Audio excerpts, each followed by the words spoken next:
O Cindy Lojas de Porto Alegre promove palestra de Max Geringer, que é administrador de empresas, escritor, comentarista do Fantástico também.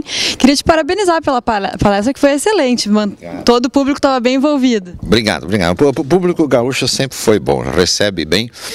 Eu gosto do público gaúcho por duas coisas. Primeiro, ele não vai embora mesmo quando não está gostando, é muito educado, então ninguém levanta, né? E segundo, ele aplaude. Então, é lindo isso, né? Um público de altíssimo nível.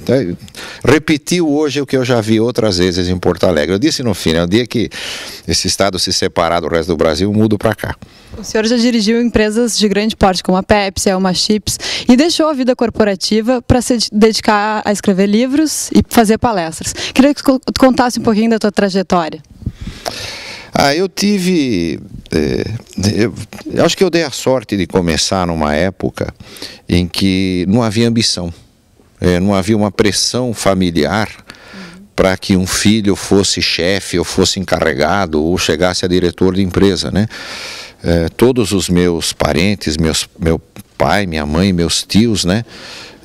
Todos eles tinham começado uma carreira fazendo alguma coisa e terminaram fazendo aquilo mesmo, né? Meu pai foi mecânico a vida inteira, minha mãe foi tecelã, minha avó era tecelã, meu avô era mecânico. Então, não se esperava muito do jovem quando eu comecei a trabalhar, não se esperava que ele fizesse uma faculdade, por exemplo. Então, tudo era fácil. Qualquer coisa que a gente fizesse estava bom demais. E a virada que nós tivemos aqui no Brasil, que foi aquela época do milagre econômico, né, no tempo da ditadura, aquilo permitiu, entre outras coisas, né, que todo mundo tivesse carro. Foi um negócio maluco, porque em 67 ninguém tinha carro no Brasil, em 70 todo mundo tinha dois, né, o do marido e o da patroa. E houve uma geração de empregos enorme, exatamente na época que eu estava entrando no mercado de trabalho. O Brasil crescendo a 9% ao ano, então você podia arrumar emprego aonde quisesse, com o salário que quisesse. Então, eu dei muita sorte, talvez, porque isso me permitiu chegar a cargos, assim, com nomenclatura, né, de gerência, assim, muito jovem ainda, né, eu era 24 anos, eu era gerente, então isso ajudou o resto da vida. A decisão mais difícil, na verdade, foi o momento de abrir mão de tudo e fazer outra coisa, porque o poder, ele é inebriante, o poder, parece que ele amarra a gente, impede de pensar direito, né? Eu tenho mordomia, qualquer coisa que acontece alguém resolve por mim, quer dizer, se eu largar tudo isso, eu vou ter que atender meu próprio telefone, né? Eu vou ter que comprar minhas próprias coisas, eu vou ter que ir na padaria, coisa que a gente não está mais acostumado a fazer, né?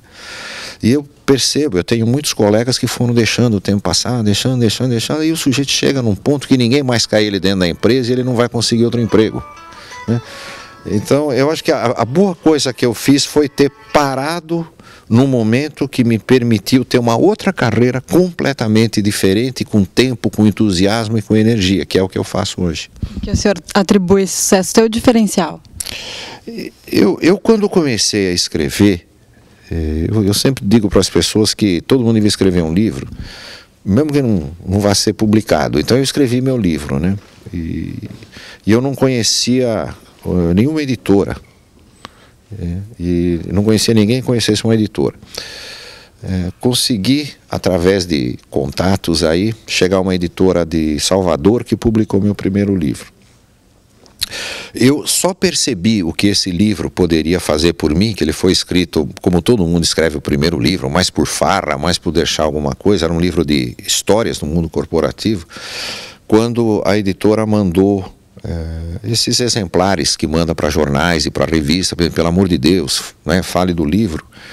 O pessoal da revista Exame, que é a maior revista de negócios do Brasil, entrou em contato comigo falando: nós estamos procurando alguém que escreva exatamente do jeito que você escreve. Me deram 2 páginas da Exame. Eu nunca tinha escrito nada na vida para uma revista, para um jornal. E ao conversar com o diretor de redação, eu perguntei para ele, o que o senhor quer dizer da maneira como eu escrevo? Ele falou: simples, não tem ninguém escrevendo simples sobre o mercado de trabalho. As pessoas acham que quanto mais termos em inglês, mais palavras estranhas, mais invencionices, né? Palavras que terminem em dade, assim, que estão muito... pessoas acreditam que isso impressiona. Quer dizer, você consegue contar uma história em 2 parágrafos, né, sem usar nenhuma palavra complicada, que é uma linguagem que não existe no mercado de trabalho. E eu fiquei meio... Mas será que é isso mesmo, né? Escrever simples é o que todo mundo deveria saber fazer. E eu comecei a ler livros sobre mercado de trabalho. Eu descobri que ninguém escrevia mesmo daquele jeito. Era um jeito diferente. Eu acho que isso, é lógico, uma coisa em cima da outra, isso é que acabou fazendo a minha carreira. É a capacidade de dizer as coisas de uma maneira que todo mundo entende. É simples, né? Qualquer um pode fazer isso, não existe um mérito especial em fazer isso.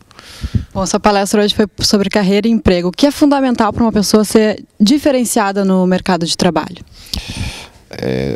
Bom, vai depender muito de que empresa ela está, né? Mas de que ramo ela escolheu para trabalhar. Mas uma coisa que eu disse na palestra é que algo que chama criatividade, que entrou muito na moda, porque aquelas coisas que a gente falava é confidencial, então ninguém sabia, né? Acabou o confidencial, né? Uma pessoa hoje ela acha que descobriu uma informação confidencial, só eu sei, né? Entra ali no Google aí já descobre que tem 14 mil pessoas que já publicaram a mesma coisa. Pessoas estão mudando de emprego, né, até para empresas concorrentes, com muito mais facilidade do que mudava. Então você leva informação de uma empresa para outra, todo mundo sabe tudo, né? Nós então estamos dependendo daquele funcionário, que pode ser um funcionário de área industrial, pode ser comercial, pode ser o que for, que consegue entender o que está fazendo, por que está fazendo e dar pequenas sugestões em como aquilo pode ser feito melhor. Quer dizer, tem prêmios em fábricas, tem prêmios em áreas comerciais exatamente para isso, das pessoas que veem pequenos detalhes. Nós não queremos mais, ou não temos mais a ilusão de que nós vamos contratar um funcionário, o sujeito uma manhã qualquer vai chegar e falar, vocês viram, se a gente pintar essa tela branca de azul, né, você vai nos render. Não existem mais essas ideias maravilhosas, né? Talvez na informática, toda essa... tecnologia, ideias tecnológicas, como o YouTube, o Google e outras coisas, o Twitter, né? De vez em quando alguém tem uma ideia dessas. Mas para quem trabalha que nem a gente assim, né? Espero que todo mundo tenha uma ideia dessa, mas para os que não tiverem, né? O que as empresas estão procurando é a pessoa que tenha ideias pequenas, simples. Quer dizer, vamos fazer, amanhã tem outra, depois tem outra. Eu acho que a pessoa hoje que se destaca é a que vai numa entrevista e consegue contar 5 histórias de coisinhas pequenininhas que ela viu, sugeriu e foi feita, e que ninguém tinha visto, e qualquer um podia ter visto. Cumprimentos pelo trabalho, seja bem-vindo ao Rio Grande do Sul. Muito obrigado, é um prazer é meu.